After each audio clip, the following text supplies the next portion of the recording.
One investor took nearly $315,000 he had accumulated inside his retirement account and placed practically all of it into a single company, SpaceX. He did not receive shares at the IPO price of $135. Instead, he waited several days, watched the stock explode higher, and then entered at an average price of roughly $211 per share. He bought 1,478 shares. In other words, he effectively bet his retirement account on SpaceX continuing to rise. A few weeks later, with the stock trading near $135, his position was down approximately $112,000 on paper. But here is the strange part. He still does not appear to believe that he made the wrong decision. The investor, a software engineer in his early 30s, explained that he does not expect to touch the account for another 35 years. From his perspective, SpaceX has decades to grow into its enormous valuation. He admitted that the price was expensive and said that he wished he had entered lower, but he still described the company eventually justifying its valuation as almost inevitable. Perhaps he will eventually be proven right. 35 years is an extraordinarily long investment horizon, and SpaceX has repeatedly accomplished things that many experts once considered unrealistic. It could eventually become one of the most important companies in the world. But his trade also captures almost everything that happened around the SpaceX IPO. Many investors were not buying the stock after calmly examining its financial statements, comparing valuation models, and deciding that the expected return justified the risk. They were buying because, after watching SpaceX from the outside for more than 20 years, they finally felt that they were being allowed to own the future. For years, SpaceX landed reusable rockets, expanded Starlink, won government contracts, and became one of the most valuable private companies in history. But most of the financial appreciation happened before ordinary investors were ever allowed inside. Employees had access. Venture capital funds had access. Billionaires and wealthy early investors had access. The public did not. Then, on June 12, 2026, the doors finally opened. SpaceX priced its IPO at $135 per share. The company initially raised approximately $75 billion, and the total later increased to roughly $85.7 billion after the underwriters exercised their full over-allotment option. It became the largest initial public offering in history, and that immediately raised an uncomfortable question. Could the largest IPO in history also become one of the largest transfers of financial risk in history? To be clear, the offering itself was not simply a direct insider cash out. The shares sold in the IPO were newly issued, meaning that the capital went into SpaceX rather than directly into Elon Musk's pocket or the bank accounts of early shareholders. But the listing created something that employees and private investors had spent years waiting for: a liquid public market where their enormous private gains could eventually be converted into real money. SpaceX entered the market at a valuation of approximately $1.75 trillion. Against the company's $18.7 billion in 2025 revenue, the IPO valued SpaceX at roughly 94 times annual sales.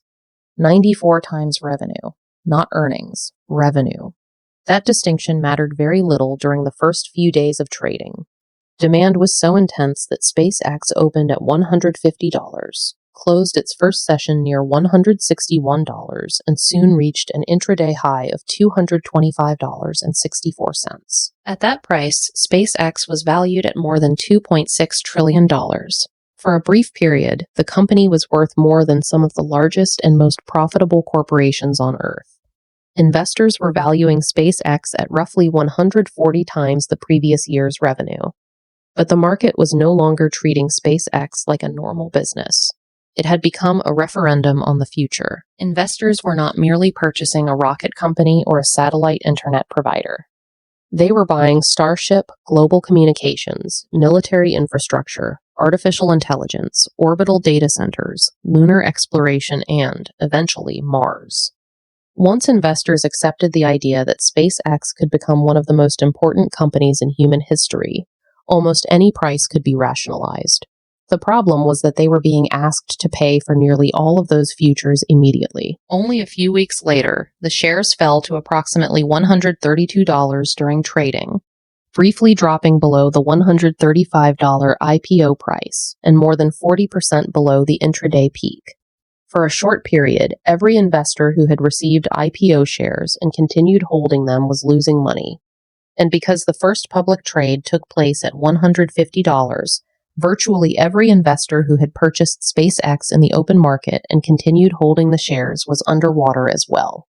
Nearly $1 trillion in market capitalization had disappeared from the peak. The rockets had not stopped launching. Starlink had not stopped adding customers. SpaceX had not lost its engineering talent, its government relationships, or its technological advantage overnight. The price had simply collided with reality. But the most interesting part of this story is not that the stock went up and then came back down. Stocks do that every day. The more important question is why the price was able to rise so violently in the first place. At the time of the IPO, less than 5% of SpaceX's total shares were available for public trading. Approximately 95% remained in the hands of Elon Musk, employees, and pre-IPO shareholders, with many of those shares subject to restrictions. That created an unusually small public float. Millions of people wanted exposure to SpaceX, but only a tiny portion of the company was actually available for purchase. When demand is enormous and the available supply is extremely limited, the price can move almost vertically. That initial movement then creates its own momentum. The rising price generates headlines. The headlines attract new investors. The new investors push the price higher, and the higher price convinces even more people that they are watching history unfold. But a stock rising by hundreds of billions of dollars in a few days does not necessarily mean that the underlying company suddenly became hundreds of billions of dollars more valuable. Sometimes it simply means that too many buyers are chasing too few shares. Then came the index funds. In May, NASDAQ formally changed its methodology and created a fast entry process that allowed qualifying mega-cap IPOs to enter the NASDAQ 100 after only 15 trading days. Previously, newly listed companies generally faced a much longer seasoning period before becoming eligible. SpaceX entered the NASDAQ 100 on July 7th, less than 1 month after its public debut. That was extremely important because index funds are not traditional stock pickers. A fund that promises to replicate the NASDAQ 100 cannot simply refuse to buy a company because its manager believes the valuation is too high. Once SpaceX entered the index, those funds needed exposure to SpaceX. They were not buying because a portfolio manager had carefully concluded that $200 represented an attractive entry price. They were buying because the index methodology told them to buy. J.P. Morgan estimated that SpaceX's inclusion in the NASDAQ 100 alone could generate approximately $4.3 billion in passive demand. The company was also accelerated into FTSE Russell indexes, creating billions more in index-related buying, although estimates of the exact amount vary. Consider the sequence. SpaceX made less than 5% of its shares available to the public. That created extremely limited supply. The stock surged. The surge attracted retail investors and speculative traders. Then billions of dollars in mechanical index demand arrived while the tradable float was still near its smallest point. That does not prove that the market was manipulated. NASDAQ's methodology change followed a formal consultation and applied to qualifying large IPOs generally, not exclusively to SpaceX. But it did create an extraordinary situation. Price-insensitive funds were required to purchase billions of dollars of SpaceX shares at a moment when almost the entire company remained unavailable for trading. And even that demand could not support the price forever. SpaceX subsequently fell approximately 13% after entering the NASDAQ 100. The index-driven buying happened, but it was not enough to prevent the stock from moving back toward and briefly below the IPO price. And this is where the situation becomes even more complicated. The extremely low public float was never going to remain that low permanently. A viral chart circulating online claimed that only 5% of SpaceX shares were available immediately. 25% would become available in August, more than half would trade by October, and the entire company would become tradable by June 2027. That chart captured the basic danger, but it oversimplified the lockup structure. According to reporting based on the offering restrictions, approximately 911.5 million shares held by employees and certain early investors could become eligible for sale on the second trading day after SpaceX publishes its first quarterly report. An additional 455.8 million shares could have qualified for an early release if SpaceX remained above $175.50 for at least 5 of the 10 trading days leading into that report. After the stock's decline, that condition appears increasingly difficult to satisfy. By December 8th, the total potentially tradable float could rise to approximately 40% of the company. The remaining 60%, including Elon Musk's stake, is expected to stay restricted until around the middle of 2027. That does not mean every newly eligible share will immediately be sold. Many employees may continue holding. Early investors may believe SpaceX still has enormous upside. Institutional shareholders may have long investment horizons, and Musk's position remains restricted much longer. But eligibility creates an option that did not previously exist: the option to sell. That matters because many employees and early shareholders acquired their stock at prices representing only a small fraction of the IPO valuation. An investor whose average cost is $211 may view a decline to $100 as catastrophic. An early employee whose effective cost basis is $5, $10, or $20 may view the same $100 price as an opportunity to secure life-changing wealth. The incentives are completely different. That is why the pressure on a newly public company can change over time. The first month is often dominated by scarcity. The following months are shaped by liquidity. And once more shares become eligible for sale, the market may begin asking a much more uncomfortable question. What exactly are public investors holding? Strip away the science fiction promises, and the strongest financial engine inside SpaceX is Starlink. SpaceX's connectivity division, which is overwhelmingly driven by Starlink, produced approximately $3.3 billion in revenue and $1.2 billion in operating income during the first quarter of 2026. That is an exceptional business. Starlink has more than 10 million subscribers, enormous global reach, and a competitive position that would likely justify a standalone valuation in the hundreds of billions of dollars. But hundreds of billions of dollars is not automatically $2 trillion. The rest of the company remains much more financially complicated. SpaceX reported approximately $18.7 billion in revenue during 2025, while recording a net loss of around $4.9 billion. Its artificial intelligence division generated roughly $3.2 billion in revenue, but lost more than $6.3 billion from operations and consumed approximately $12.7 billion in capital expenditures. During the first quarter of 2026, the AI division produced only $818 million in revenue, recorded an operating loss of approximately $2.5 billion, and required another $7.7 billion in capital spending. In simple terms, Starlink is generating real operating profits while the AI business is consuming capital even faster. That does not mean the AI investment will fail. Grok, terrestrial computing infrastructure, and potential orbital data centers could eventually become enormously valuable. Starship could also transform the economics of spaceflight. If SpaceX can dramatically reduce the cost of placing cargo into orbit, it could create businesses that are barely imaginable today. But those are not guaranteed profits. They are extraordinarily expensive possibilities. At the peak, investors were pricing SpaceX as though nearly every major possibility would eventually become reality. Then, just as the stock was beginning to weaken, Wall Street analysts arrived with a wave of bullish price targets. After the IPO quiet period ended on July 7th, more than a dozen brokerages initiated coverage. Goldman Sachs placed its target at $205. Citi selected $200. Bank of America chose $235.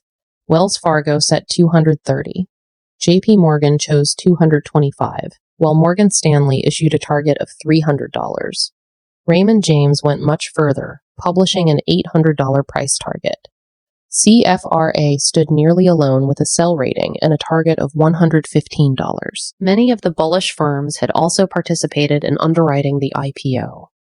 That does not automatically make their research dishonest, and their analysts may eventually be proven correct. But investors should not treat a Wall Street price target as an objective law of nature. Morgan Stanley's $300 target depends on aggressive assumptions surrounding Starship and artificial intelligence. Citi's base case reaches $200, but its long-term bull case extends to $900. Morgan Stanley's own downside scenario falls to approximately $75 if Starship suffers major delays. Cantor Fitzgerald's bearish scenario sits near $100. The possible range is not $75 to $300. It is closer to $75 to $900. That is not precision. It is an admission that nobody truly knows what SpaceX is worth. Some extremely bearish posts on social media have claimed that serious valuation work places the shares near $30. I could not find a transparent, institutional quality model that convincingly supports that specific number. More formal bearish research has generally produced less extreme estimates. Morningstar placed fair value near $63 per share. CFRA set its bearish target at $115, while other valuation work has landed closer to $100. $30 should therefore be treated as an aggressive bearish opinion, not as an established or universally accepted fair value. But does that mean $100 would automatically make SpaceX cheap? Not necessarily. At $100 per share, SpaceX would still carry a valuation of approximately $1.3 trillion. That would still represent close to 70 times the company's 2025 revenue. SpaceX would not suddenly become a traditional value stock. A $100 price would simply mean that investors were no longer paying the full $2.6 trillion valuation for Starlink, Starship, artificial intelligence, orbital computing, and Mars all succeeding simultaneously. That could be a more reasonable level at which to begin analyzing the company seriously, not necessarily buying it blindly, analyzing it. And while investors debated whether SpaceX was worth $60, $100, $300, or $800, Elon Musk presented a completely different valuation framework. He wrote that people did not understand that SpaceX could eventually become worth more than the rest of Earth if the company accomplished its goals.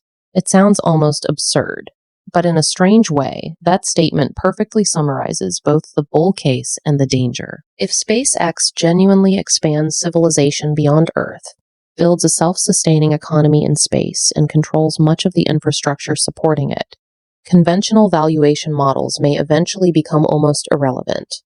But shareholders are not purchasing that completed future today. They are funding the long, uncertain, and extraordinarily expensive attempt to reach it. That is the central contradiction surrounding SpaceX as a public company.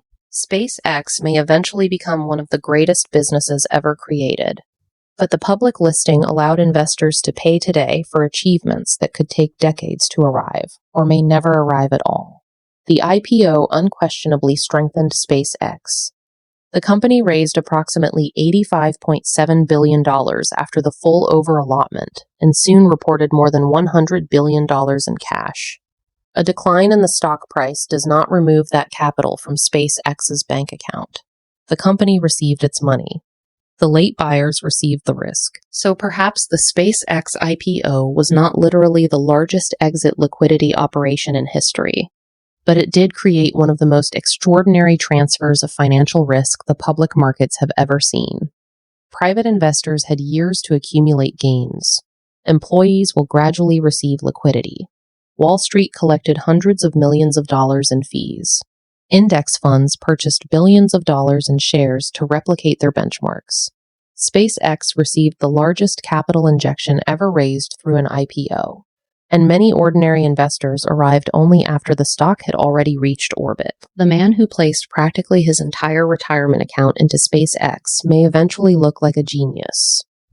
35 years is a long time, and SpaceX has repeatedly achieved things that intelligent people once considered impossible. But his success will require more than SpaceX becoming an extraordinary company. It will require SpaceX to become extraordinary enough to justify the extraordinary price he already paid. SpaceX may eventually take humanity to Mars. Elon Musk believes the company could one day become worth more than the rest of Earth itself. But for the investors who bought near $225, SpaceX's first major journey as a public stock went in the opposite direction. Straight back down to Earth.